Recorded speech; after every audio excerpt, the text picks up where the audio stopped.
trouve mon fil. Regarde, voilà, ils ont trouvé. Là, c'est une autre.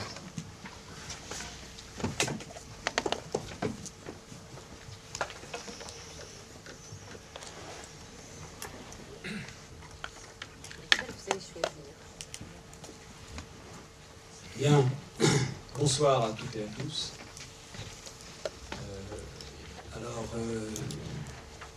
Moi je suis Jean-Yves Poulain, membre d'Athémis, et par ailleurs sociologue au CNRS et à l'Université Paris-Dauphine. Alors cette séance est une séance qui vient clore un cycle de conférences. Il y a eu 6 conférences, peut-être certains d'entre vous ont pu y assister. 6 conférences sur ce thème, autour de cette thématique du travail, question de confiance. Donc durant 2010-2011, on a eu 6 conférences, je les rappelle très rapidement. François Hugo, qui est à mes côtés, a introduit la thématique. Ensuite, Christian, qui est aussi à mes côtés, mais un peu plus loin, à côté de François, a traité des formes de coopération au travail, et de leur articulation et des tensions qu'il pouvait y avoir. Ensuite, Christophe Dejour a traité de la confiance, de la peur et du suicide au travail. Olivier Blandin, qui est un académicien, je ne l'ai pas vu peut-être là ou pas, aussi, qui a traité des outils de gestion au dispositif de gestion, l'enjeu de la confiance.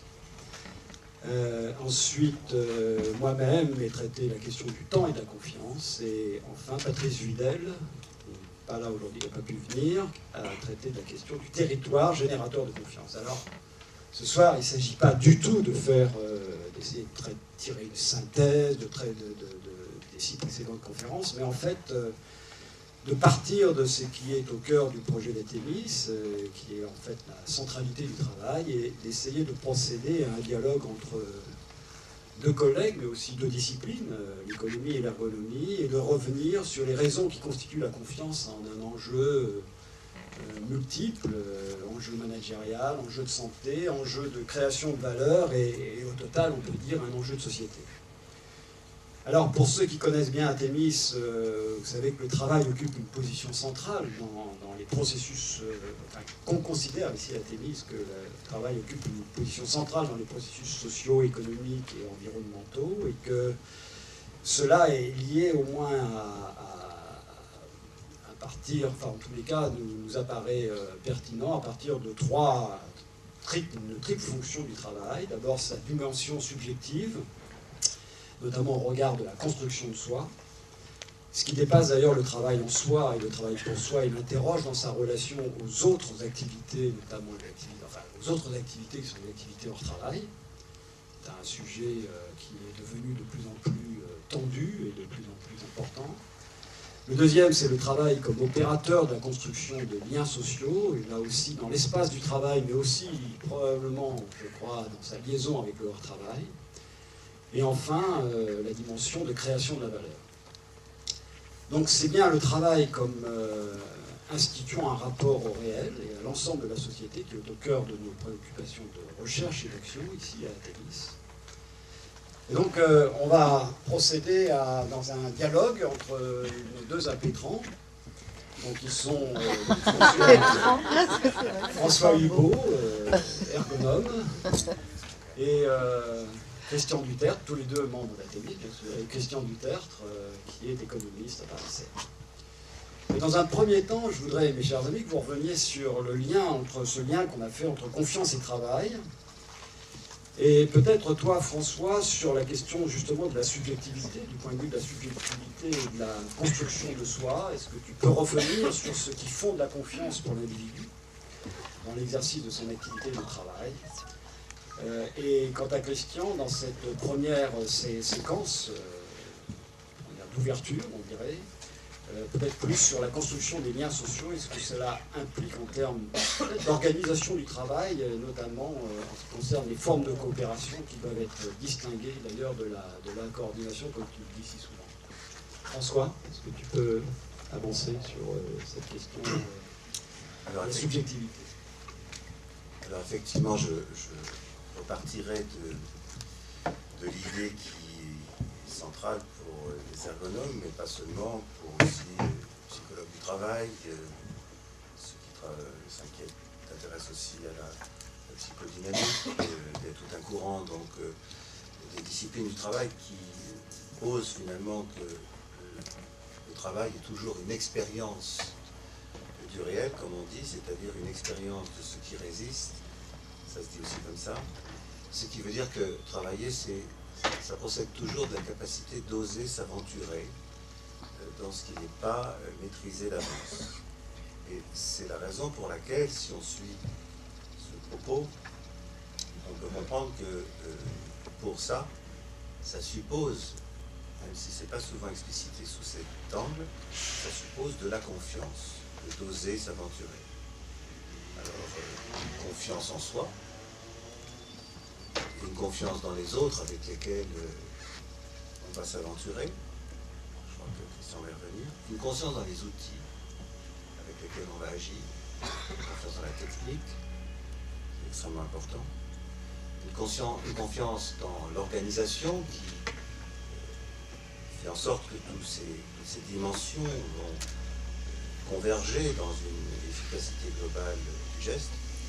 Et puis j'ajouterais également une confiance dans la façon dont la société saura accueillir ce qu'on fait, autrement dit, saura lui trouver de l'utilité, lui donner du sens. Bref, que ce que l'on fait, on va dire, est utile. Et on a besoin donc de cette confiance-là. Le point qui est à mettre en résonance avec cet aspect des choses que on déclinera plus partiellement plus tard, c'est que la confiance, elle est en rapport inversement avec la capacité donc d'échouer. On a besoin de confiance parce qu'on sait que c'est pas gagné, et que donc on s'admet, on s'accepte comme vulnérable, comme susceptible donc de se trouver dans une situation pénible.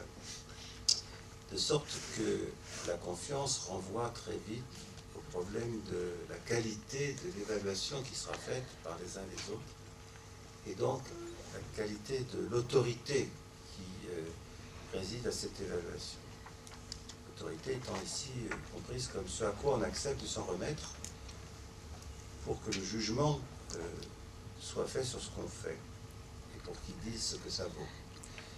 Et tout ceci donc renvoie à une tension sur laquelle on reviendra, mais sur laquelle je voudrais donc juste faire un rappel, au cœur de l'activité entre la subjectivité, comme je viens de le rappeler, c'est-à-dire la capacité de se laisser affecter, de se laisser toucher, d'être concerné, et la confiance donc suppose ça, et puis la dimension de la santé qui renvoie à la possibilité de se savoir pour quelque chose, comme dit Canguilhem, pour quelque chose dans la manière dont les choses tiennent ensemble, donc comment on peut fonder la confiance sur cette capacité à contribuer et à être reconnu dans cette contribution.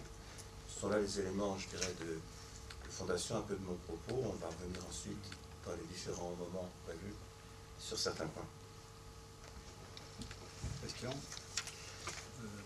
Moi, le point qui me frappe à propos de la confiance et du travail, c'est le fait que ce thème est monté en puissance ces derniers temps, et notamment ces dernières années, alors que les recherches que nous faisions à la fin des années 70, début des années 80, finalement ne posaient pas tellement la question de la confiance comme une question essentielle du travail.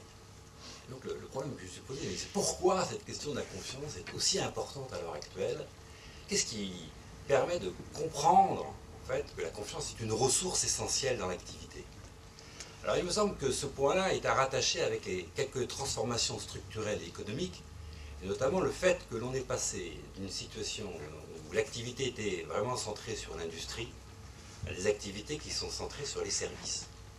Cette mutation structurelle de nos économies développées, une économie industrielle vers une économie que j'appelle servicielle, est à mon avis le cœur des problèmes pour comprendre l'importance stratégique de la question de la confiance. Et de la confiance dans les situations de travail. L'enjeu, ce n'est pas simplement de comprendre les formes de la spécialisation. L'enjeu, ce n'est pas simplement de prendre conscience et d'analyser les formes de la coordination, comme disait l'économiste. Le problème, c'est de prendre conscience de l'importance des formes de coopération. Coordination, ça renvoie à la division du travail, ça renvoie à la spécialisation du travail, ça renvoie à la question des routines, ça renvoie à la question d'une professionnalisation fondée sur cette expérience limitée. La coopération, c'est l'inverse. La coopération, c'est l'ouverture plutôt que la spécialisation. La coopération, c'est l'ouverture vers les autres. Et finalement, la coopération, c'est la réponse au fait que les frontières dans l'organisation du travail deviennent floues, deviennent incertaines, deviennent modifiables. Et pourquoi ces frontières dans l'organisation sont-elles tant instables? Eh bien parce que montent en puissance partout des activités de service et des activités qui sont pour l'essentiel immatérielles, c'est-à-dire renvoient à des dimensions non mesurables, non dénombrables de nos activités. Et là, vous avez, il me semble, le cœur de la question. Alors, dans les activités de service, ce qui est spécifique, c'est le fait que le service est toujours coproduit entre le salarié, l'équipe de prestataires, et le ou les bénéficiaires. Dans l'industrie, les produits sont réalisés par des équipes auxquelles étaient assignées des tâches, et une segmentation dans une chaîne de valeur de certains. En tout cas, dans une segmentation relativement précise, mais le client, le bénéficiaire n'est pas présent. Dans le monde des services, le bénéficiaire est toujours là, et sa présence crée une incertitude forte, qui est notamment marquée par le fait que le service qui est prescrit, le service qu'on appelle nous générique, le service qui est prévu, n'est jamais adapté aux attentes réelles de la personne que l'on a en face de soi. Il est en partie, bien entendu, mais jamais complètement adapté. Il y a un décalage fort, quelquefois très fort, entre ce qui est prévu par l'organisation, ce qui est prévu par l'entreprise, ce qui est prévu par l'ensemble des dimensions prescrites, et les attentes réelles du bénéficiaire. Ce qui fait que cet écart, cette distance, devient un élément d'incertitude très grand pour le travailleur, pour le salarié. Et alors, il va falloir qu'il retrouve des ressources en lui pour faire face à cette incertitude, faire face à cet écart entre le prescrit et le réel. D'où l'importance de la question de la confiance. D'abord, comme l'a dit François, la confiance en lui, parce que devant cette incertitude, devant cet écart, il ne s'agit pas qu'il se replie simplement, qu'il soit dans une logique défensive, dirait Christophe Dejour. Il faut qu'il soit en capacité de s'ouvrir à l'autre, d'écouter l'autre, de transformer son regard sur l'autre pour être en capacité de comprendre ses attentes, de les intégrer et d'y répondre. Cette confiance, ce mouvement vers l'autre, suppose cette confiance en soi. Bien entendu, il suppose aussi une confiance dans la capacité de son bénéficiaire, de la personne à qui il s'adresse, d'une reconnaissance de l'importance de cet engagement. C'est ce que nous appelons, là, entre nous, dans les travaux de recherche, la coopération transverse. Alors c'est un peu jargonneux, excusez-moi, mais c'est une coopération qui n'est pas simplement une coopération verticale au sein de la ligne hiérarchique. Ce n'est pas simplement une coopération entre collègues d'une même équipe, c'est la coopération avec le bénéficiaire, transverse, au sens transversal au service, transverse entre l'entreprise et le ailleurs. Et c'est cette coopération transverse qui change complètement la donne du travail à l'heure actuelle, y compris les rapports entre collègues dans une équipe, la façon dont on se répartit les tâches, la façon dont on se donne des coups de main, la façon dont on se met d'accord sur jusqu'où va-t-on vis-à-vis du bénéficiaire, vis-à-vis du malade, jusqu'où va-t-on, vis-à-vis dans le tourisme, vis-à-vis du client, jusqu'où va-t-on, dans l'enseignement, jusqu'où va-t-on, auprès de l'élève, auprès de l'étudiant, dans le conseil, jusqu'où va-t-on vis-à-vis des interlocuteurs que nous avons dans l'entreprise en face de nous. Et là, il faut se mettre d'accord au sein des équipes, et là arrive la question essentielle de la coopération interne, horizontale, au sein des équipes, mais vous voyez, renouvelée par l'enjeu de la délimitation du rôle vis-à-vis du bénéficiaire. Ici se joue alors une confiance construite entre pairs qui aura d'autant plus de force qu'elle sera en capacité de regarder le réel, c'est-à-dire de regarder la diversité des attentes des bénéficiaires. Et ceci se donne ensuite dans une troisième dimension de la coopération, qui s'appelle la coopération verticale, c'est-à-dire la coopération au sein de la ligne hiérarchique, mais cette fois-ci où la ligne hiérarchique n'est pas simplement perçue comme des gens qui apportent des prescrits, mais aussi comme une ressource, c'est-à-dire comme des personnes d'expérience qui, sur la base de leur travail, ont une capacité à apporter une contribution pour résoudre ce dilemme qui est où mettre, comment organiser la coopération avec les clients, avec les bénéficiaires, et comment renforcer cette confiance. C'est, je pense, le point le plus important d'un point de vue d'un économiste. C'est de comprendre que les formes de production de la valeur se sont considérablement transformées ces dernières années avec la montée des activités de services, et que la question de la confiance en soi et dans les autres est devenue une ressource absolument stratégique. Absolument stratégique. Voilà quelques éléments d'éclairage sur le rapport que l'on peut avoir du point de vue de l'économie à la question de la confiance en lien avec les enjeux renouvelés de la coopération. Vous voyez, des enjeux qui ne sont pas du tout les mêmes que ceux qu'ont l'habitude d'aborder les économistes, c'est-à-dire la division du travail et la coordination entre les entreprises ou entre les équipes. D'accord. Alors, ça c'est, je dirais, un petit peu l'idéal type que tu me décris là. Il semblerait qu'aujourd'hui, ce soit justement cette question de la confiance qui soit un peu ébranlée.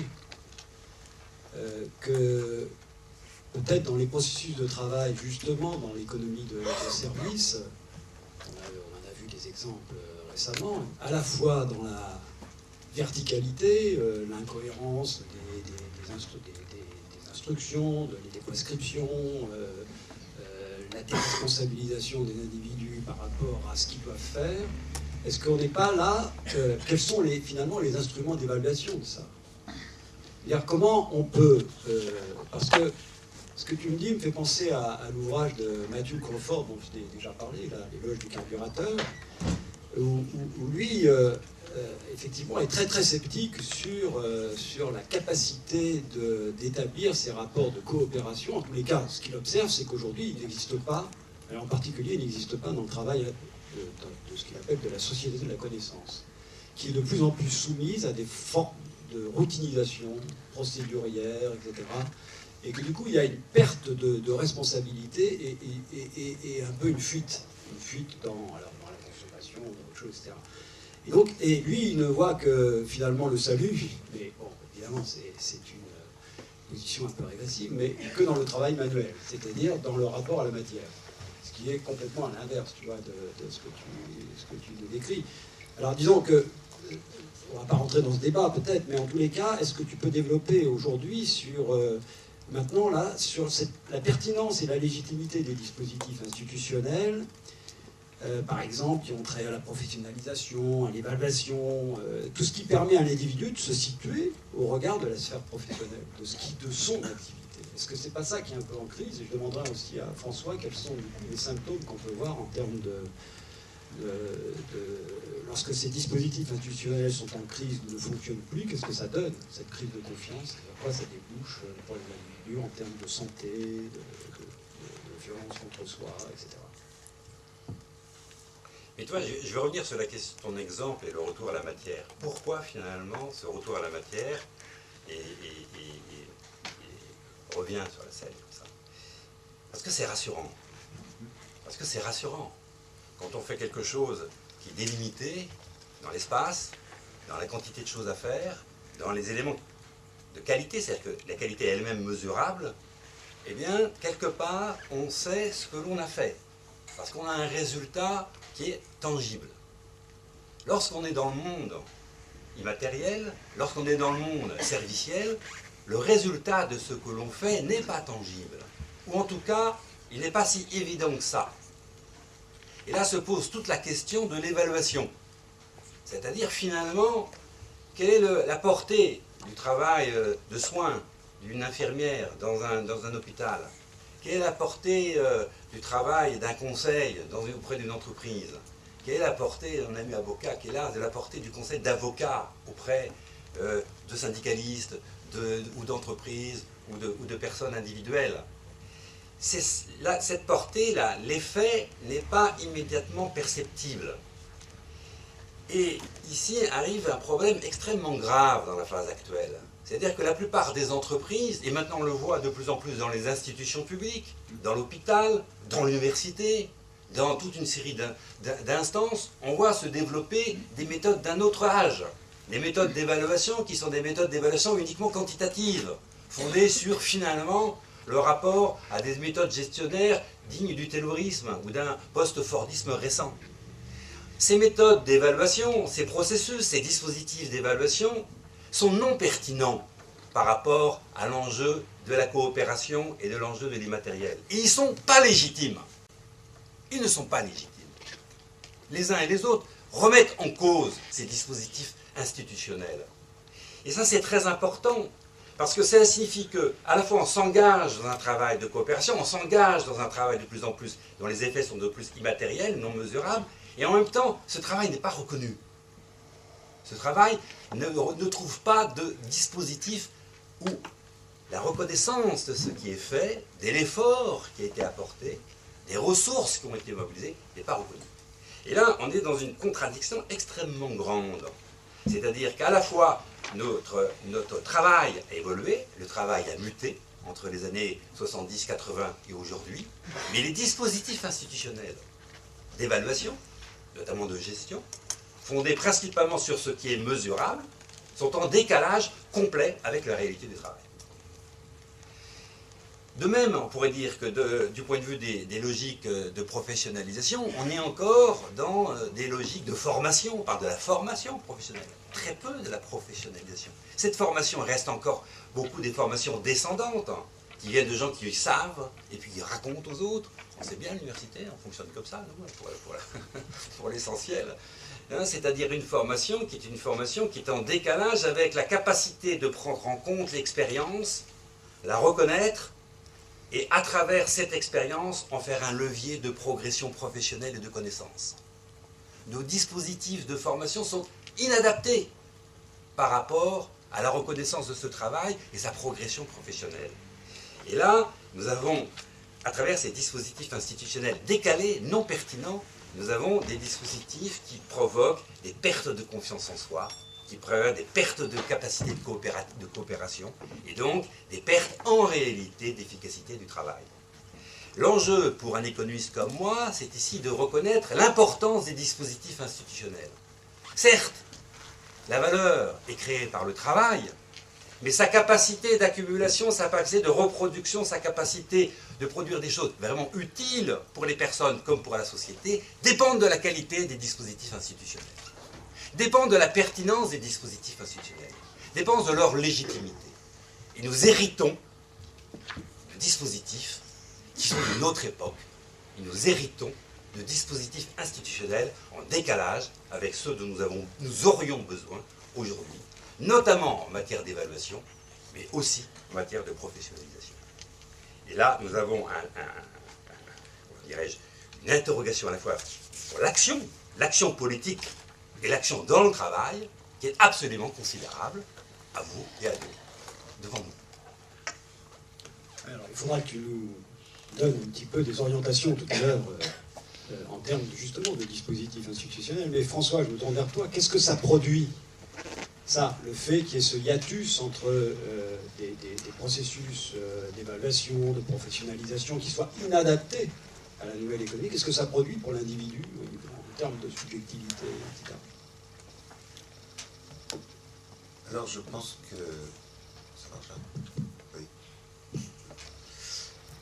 Je pense qu'il faut prendre la notion de crise de confiance comme signifiant la difficulté grandissante des personnes et des équipes de pouvoir se fier aux dispositifs d'évaluation, d'organisation, de pilotage, et donc d'être au sens littéral dans une situation de désorientation, de ne plus savoir, de ne plus comprendre qu'est-ce qu'il faut faire vraiment et comment ce qu'on fait crée ou pas de la valeur. Il y a une montée de tension dont je dirais, pour le résumer, que c'est parce qu'il y a un déficit de conflictualité sur la question du bien faire, sur la question de la qualité, un déficit donc d'organisation de la délibération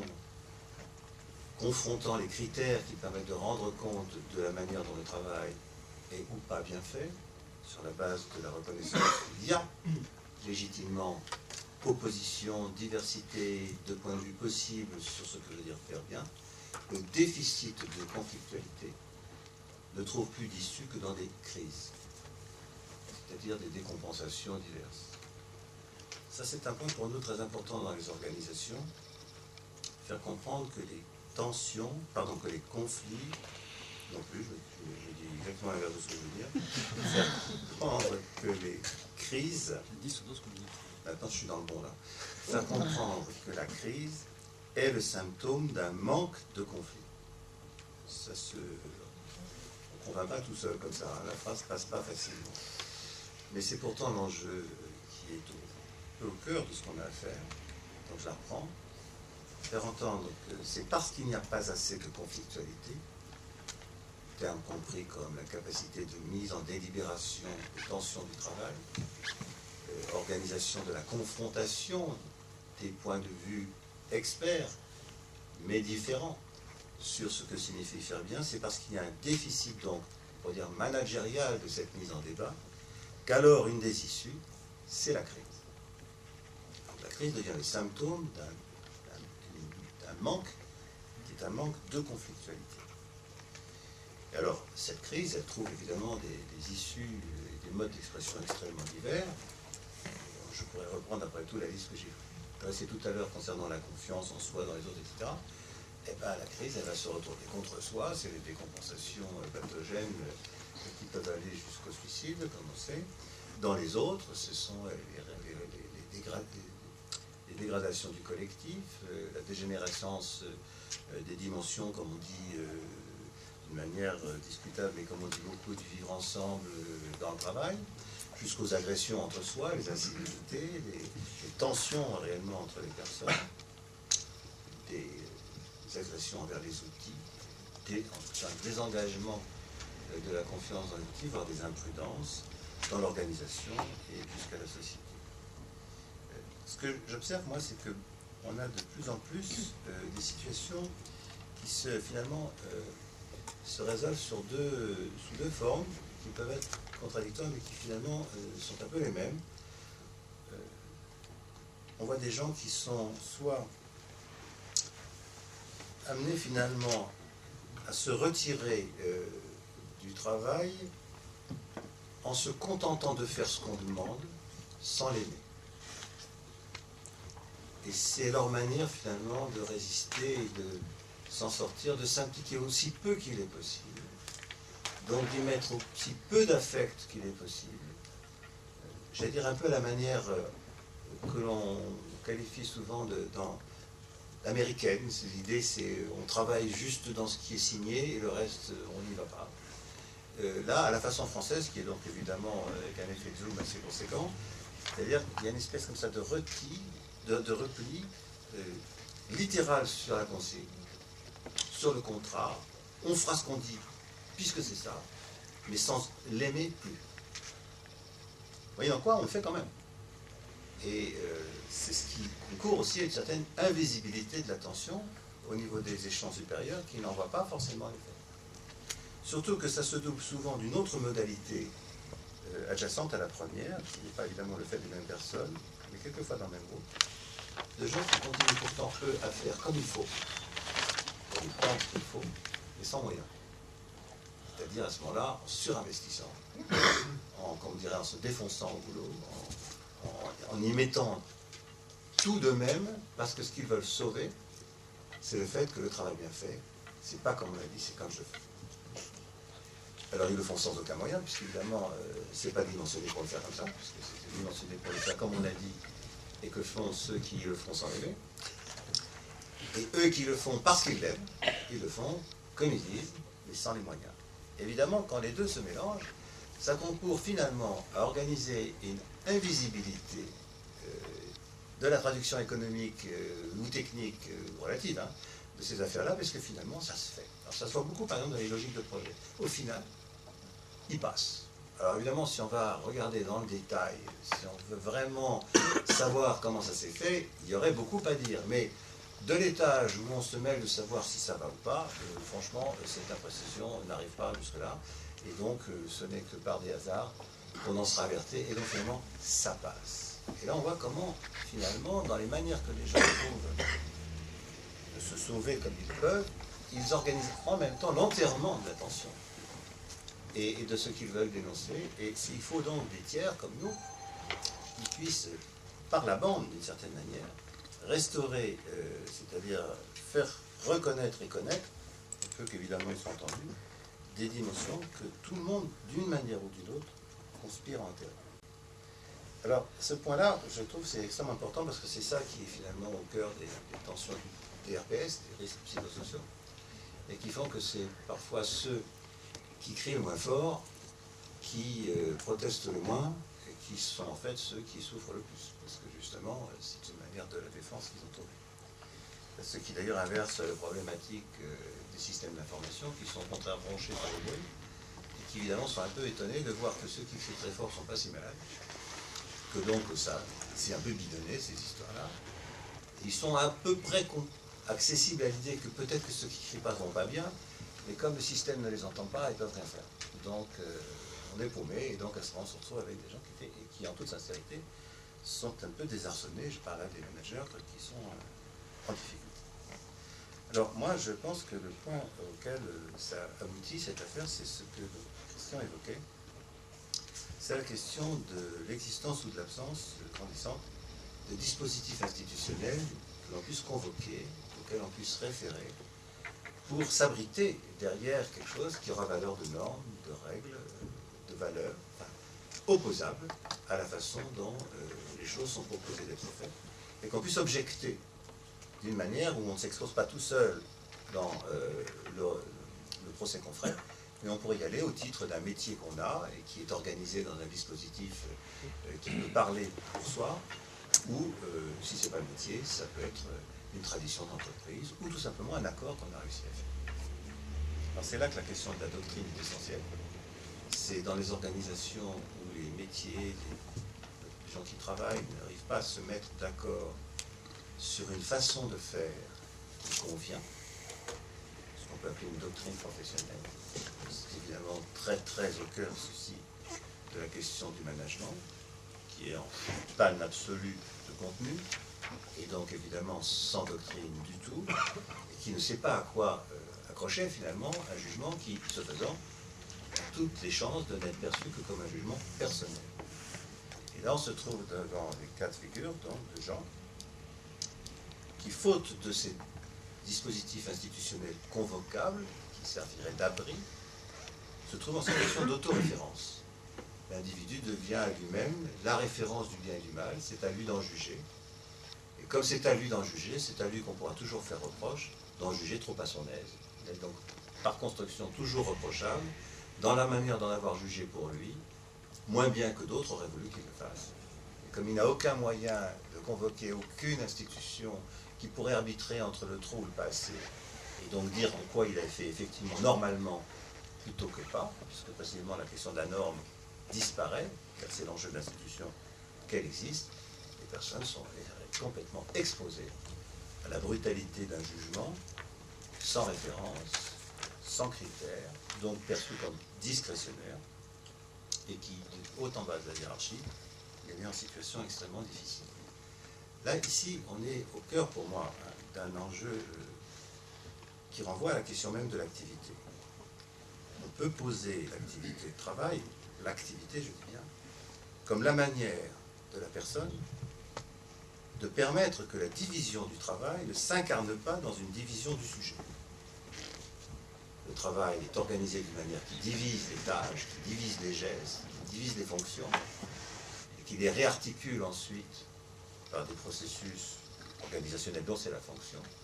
Il se fait simplement que cette division, cette, comme dirait Yves Clos, cette déliaison, Dans l'activité, il s'agit au contraire de la compenser par une capacité à relier. Donc l'enjeu de l'activité, c'est que la division du travail ne rentre pas dans le corps, dans une division du corps entre la tête et l'esprit et les jambes et les mains, et puis chacun des gestes de la main en sous-gestes séquencés. Permettre que justement cette division, j'allais dire, ne se psychosomatise pas. Ceci suppose que précisément dans cette façon de faire, il puisse trouver le sujet dans ses interlocuteurs des instances capables de comprendre ce qui se joue là, donc de faire écho à la valeur de la manière dont c'est remonté. Quand il ne le trouve plus, parce que les dispositifs institutionnels précisément s'effondrent, qu'il n'y a plus de doctrine consultable pour savoir quoi en penser, et bien effectivement, il n'est plus que seul devant cette division, et qu'il aura tendance donc précisément à somatiser ou à psychosomatiser ou à socialiser dans les violences dont on parlait. Là, on renvoie au fait que, je termine là-dessus, le dispositif institutionnel dont on parlait tout à l'heure, dont Christian parlait, il faut le voir aussi dans sa qualité immatérielle lui-même.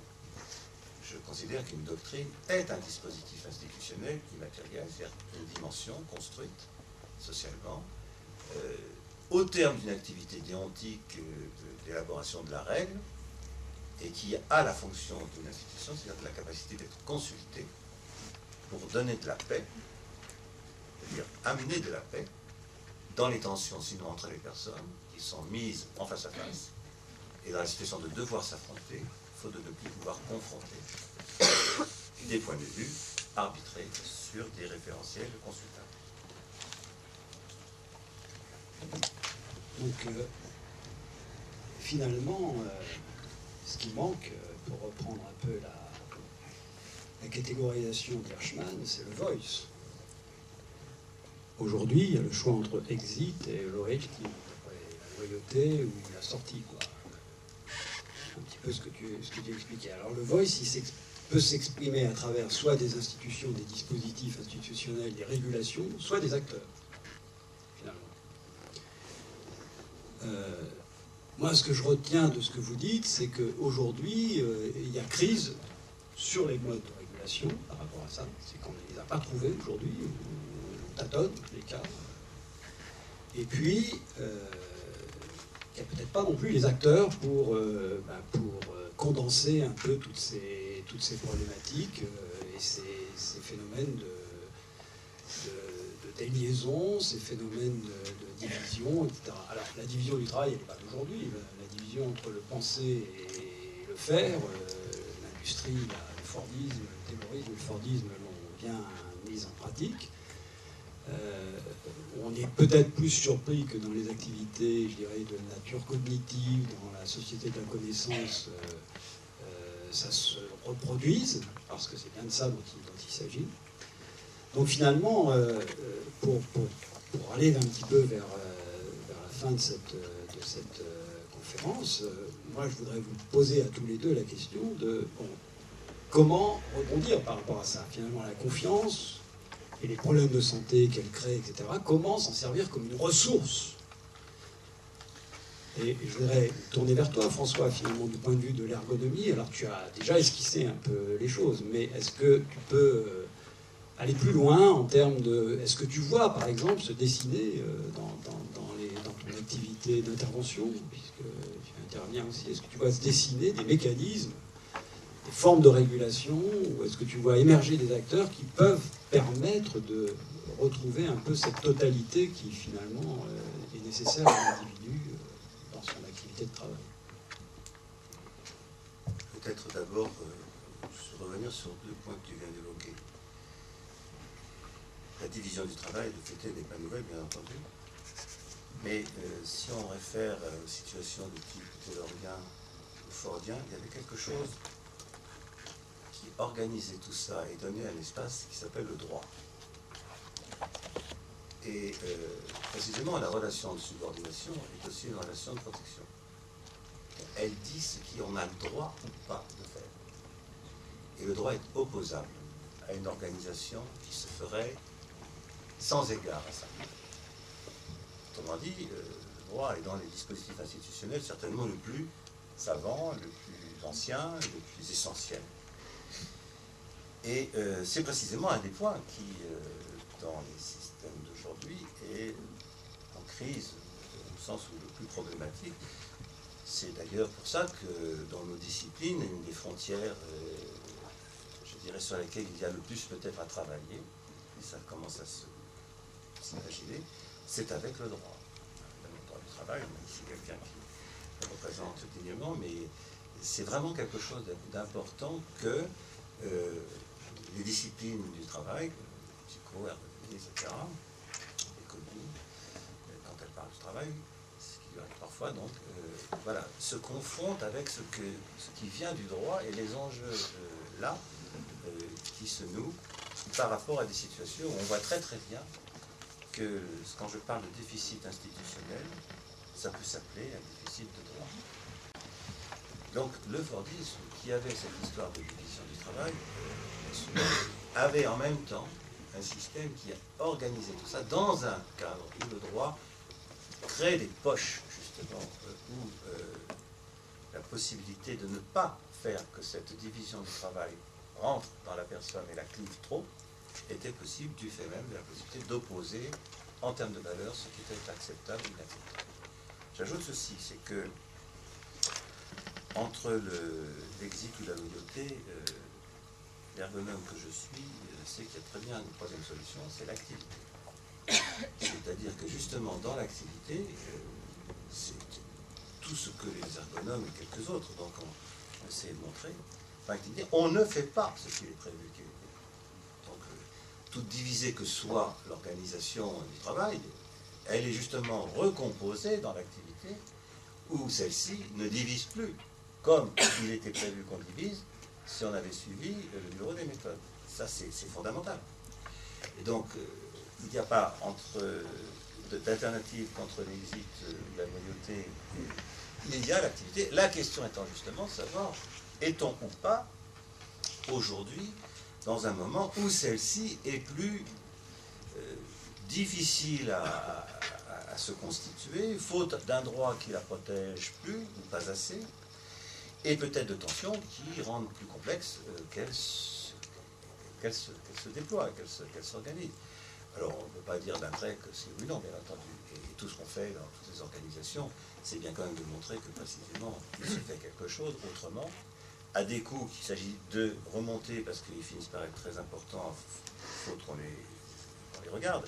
Mais enfin, il se passe quand même des choses. Donc là, on est au cœur même d'un principe, je dirais, pour moi, qui est ça n'est jamais comme il a été dit que ça se passe. Donc, faire attention quand on engage la critique sur ce qui est, qu'on ne replie pas ce qui est sur ce qui est censé être et qui n'est justement pas. Donc, nous avons, nous, à faire apparaître que c'est pas comme ça toujours. Maintenant, pour venir à ta question, d'abord souligner le fait qu'on est vraiment ici dans l'idée que la confiance donc est en crise. Je disais tout à l'heure, par rapport aux problèmes de management, c'est-à-dire par rapport aux questions d'évaluation, ce qui est en cause dans les organisations, c'est la possibilité de se comprendre et aussi de comprendre tout simplement ce qui se passe. Et là, ça renvoie notamment au problème des périmètres des faits qu'il faut regarder pour pouvoir juger de la valeur de ce qu'on fait. J'ai fait médias, jusqu'où on regarde, jusqu'où il est normal de regarder pour avoir un avis fondé sur ce que vaut ce qu'on fait. Et là, pour moi, le point de fond, c'est que la question de la confiance, elle est extrêmement corrélée à la question de la présence. C'est-à-dire que pour que la confiance se fasse, il faut qu'on puisse faire appel d'une dimension partagée de l'expérience du monde. Sinon, on ne peut pas se comprendre. Alors, la présence, moi, j'ai dit ici d'ailleurs, précise, je pense qu'il faut la décliner sous l'aspect temporel. Et c'est pour moi la question du rapport au quotidien. Et puis c'est la question spatiale, territoriale, c'est la question de la proximité. Et donc le problème de la confiance, elle est très très liée, très intimement reliée à cette question de la présence. Ce que l'on ne partage pas comme expérience est peu susceptible d'être discuté dans un rapport confiant parce qu'on ne sait on ne sait pas à quoi l'autre fait appel. Donc là, on retrouve cette idée qu'il s'agit que le temps et l'espace soient réellement habités. Pas simplement qu'on l'occupe, pour reprendre cette distinction de Barkat. Et ça, c'est un point qui renvoie aussi à des enjeux, je dirais, de stratégie d'entreprise. C'est pour ça qu'il y a des leviers. Pour le coup, dans les économies du service, on se retrouve sur des sphères un peu comme pareil. Les entreprises ne peuvent plus simplement raisonner sur le territoire en termes de s'implanter, mais aussi de s'impliquer dans le territoire. Autrement dit, de mailler, ce que Patrice avait montré. Donc, il y a quelque chose qui relève finalement d'une fonction de création territoriale par la manière d'habiter l'espace dans lequel l'activité se déploie, parce que dans le service, justement, c'est un peu son paradoxe. Il participe d'une dimension immatérielle, mais qui est en même temps incroyablement ancrée dans une réalité physique qui est le sol. On ne peut pas rendre un service à quelqu'un qu'on ne fréquente pas. Alors, bien sûr, il y a des services qui peuvent être téléportés, mais la relation de service, à la différence de la prestation, participe d'une économie des corps qui doivent se rencontrer, donc dans un territoire qu'ils doivent fréquenter et un temps qu'ils doivent partager. On est dans cette espèce de reprise d'une tension qui s'inverse ici. Plus l'économie est immatérielle, plus en même temps se rematérialise certaines formes de son organisation et donc son rapport au territoire. Ça, c'est quelque chose que dans les entreprises où on intervient, qui sont sensibles à ces enjeux d'économie du service, il y a une résonance avec ça. Alors, ça ne se règle pas tout seul, mais il y a une résonance. Alors, moi, ce que j'observe, c'est que, mais Christian, je pense qu'on va en parler aussi, c'est que ce qui fait levier, c'est les enjeux de la doctrine, je reviens là-dessus. Donc ça veut dire, c'est les enjeux collectifs de pairs, pour développer des pensées partagées sur ce que veut dire le rapport au réel dans les activités des gens. Et puis, ça, je pense que ça fait vecteur pour nous. Une redéfinition, une reconfiguration du statut de la santé dans les dispositifs de gestion. Il me semble que avec les RPS, ça avait commencé un peu avec les TMS, les troubles musculo-squelettiques, mais avec les risques psychosociaux, les entreprises font une expérience, je crois, assez neuve pour elles, qui est de considérer que les questions de santé sont des questions de gestion. Jusqu'ici, c'était très souvent perçu comme soit des obligations de la société, mais que dans un monde idéal, j'aurais pu s'imaginer pouvoir laisser de côté. Et bien, ce sont des considérations morales qui sont importantes, mais assez rarement des enjeux de ressources. C'est fondamentalement abordé comme une question d'un coût à réduire. La santé, ça coûte. Il faut donc en réduire autant qu'on peut le coût, mais c'est très rarement perçu comme une ressource, c'est-à-dire une capacité d'agir qu'il faut développer. Rares sont encore les entreprises qui sont acquises à l'idée que les atteintes à la ressource sont les atteintes à la santé sont des atteintes à la ressource et sont donc des fautes de gestion. Ça renvoie au fait que plus généralement, le management est très très peu organisé dans une responsabilité de gestion de la ressource.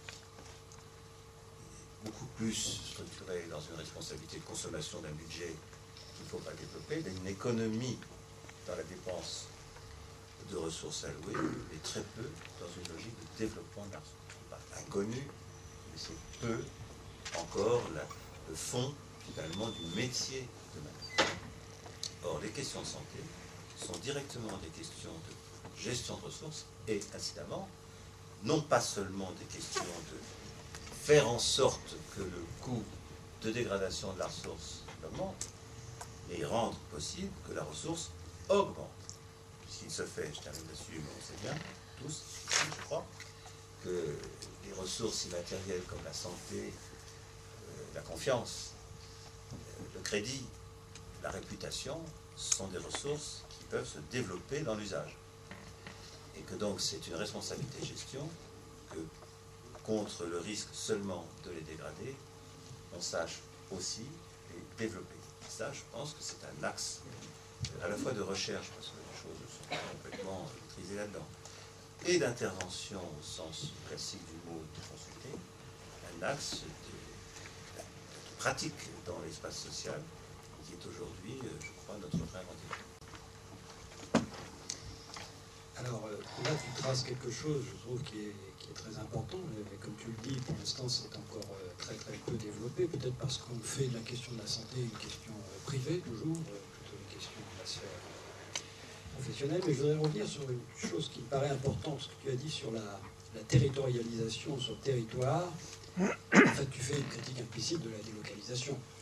De fait, cette distance qui va être mise entre l'acte de produire et puis le résultat de la production, ou ce qu'on peut appeler le capitalisme absent, hein, c'est-à-dire c'est la sphère financière, etc., une sorte de déresponsabilisation et de virtualisation. Alors pour l'économiste, cette question, comment l'économiste lui peut reprendre cette question de la confiance et d'en faire une... alors déjà François a abordé approcher un peu la question en termes de gestion, déjà, donc, ce qui sonne déjà quelque chose à l'oreille de l'économiste. Comment, toi, Christian, tu vois cette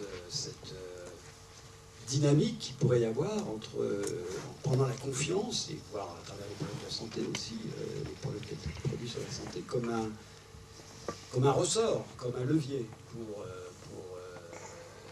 concevoir un peu le développement économique et notamment dans la question du développement durable.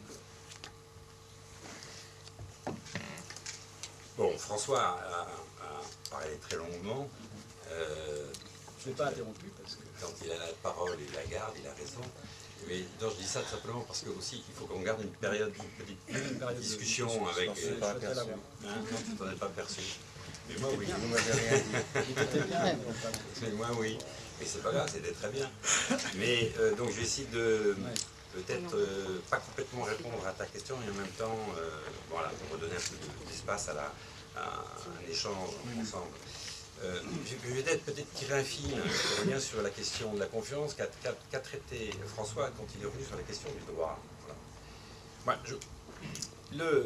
Quand même, ces problèmes de manque de confiance, hein, de perte de confiance, il faut considérer quand même, qui ont derrière des conséquences absolument très importantes en termes de santé mentale, perte de confiance qui se traduisent ensuite par des dysfonctionnements, des crises, comme les éléments de crise dont parlait François, et en particulier maladie mentale, décompensation, maladie psychosomatique, etc. Ça, c'est un point qu'il faut reprendre. C'est-à-dire que les effets de la perte de confiance sont considérables en termes de santé. Mais quelle est l'origine ? D'où vient cette perte de confiance et cette accélération des problèmes de santé ? Les modes d'évaluation individuelle, de la généralisation de nouveaux dispositifs qui se sont mis en place dans les entreprises, fin des années 80, début des années 90, sur les modes d'évaluation individuelle qui sont absolument désastreux.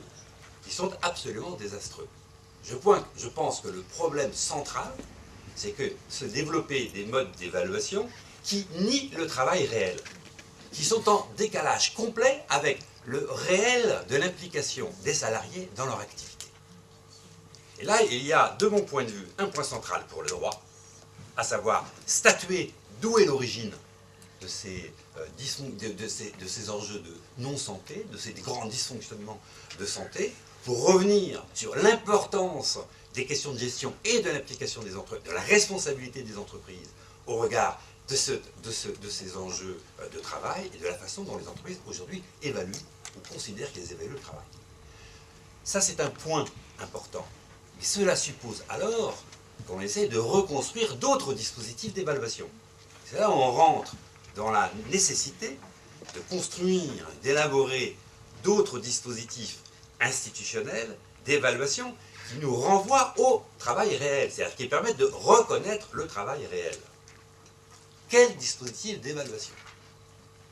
Ce dispositif d'évaluation, d'abord, il doit marquer son écart avec les logiques de financiarisation.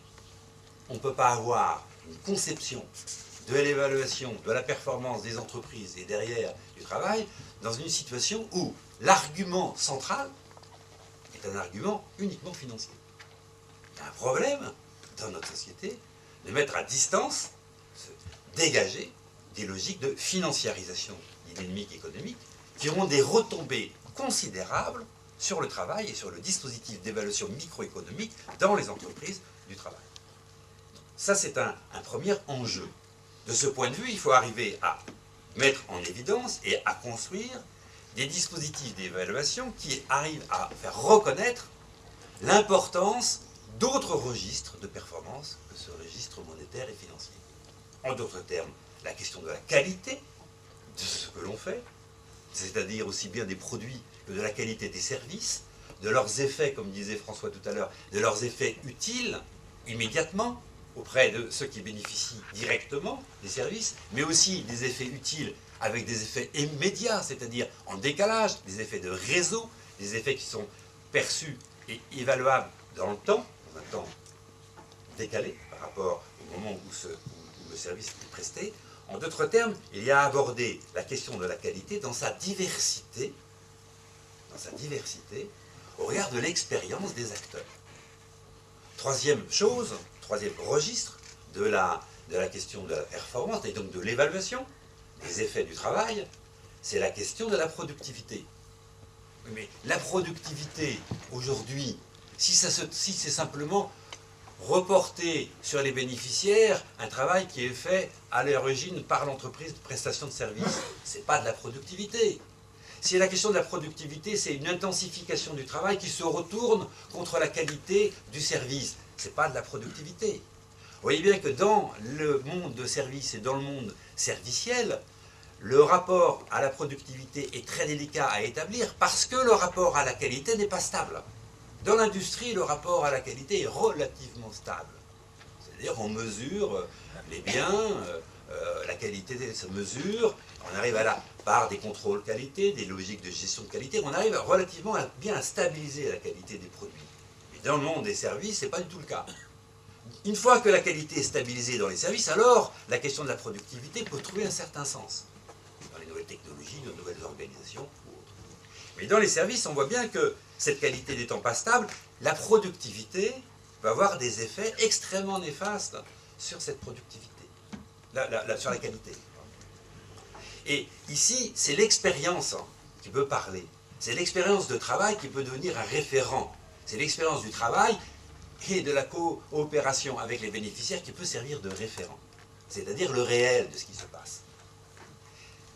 En d'autres termes, refaire remonter de l'expérience des uns et des autres les différents registres de cette performance, en particulier les effets de qualité et les effets de productivité. Mais il reste un troisième élément qui est extrêmement important, qu'on connaît tous.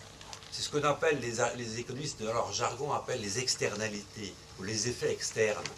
C'est-à-dire des effets qui vont au-delà du périmètre de responsabilité de l'entreprise. Ça peut être des effets environnementaux, ça peut être des effets sociaux, ça peut être des effets psychologiques, etc.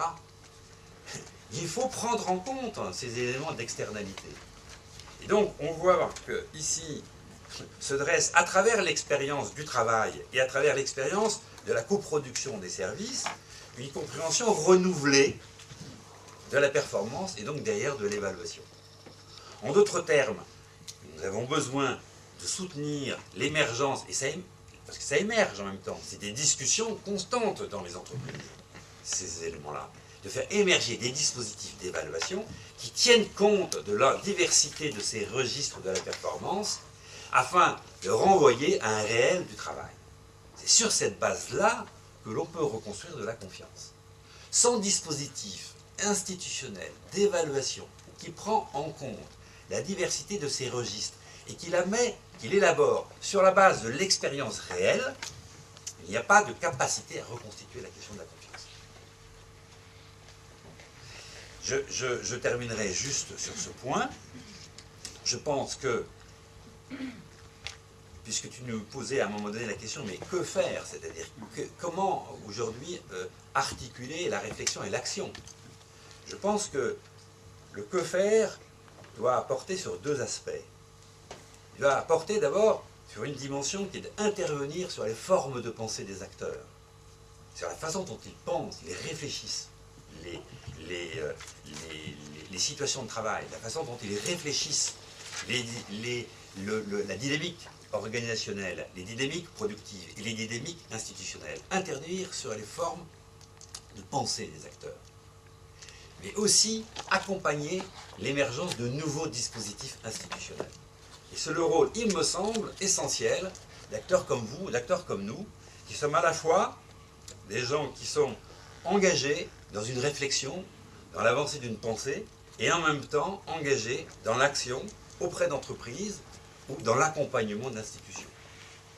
Il y a là, il me semble, une échéance, un enjeu absolument essentiel, qui est en fait, quant au fond, un enjeu politique.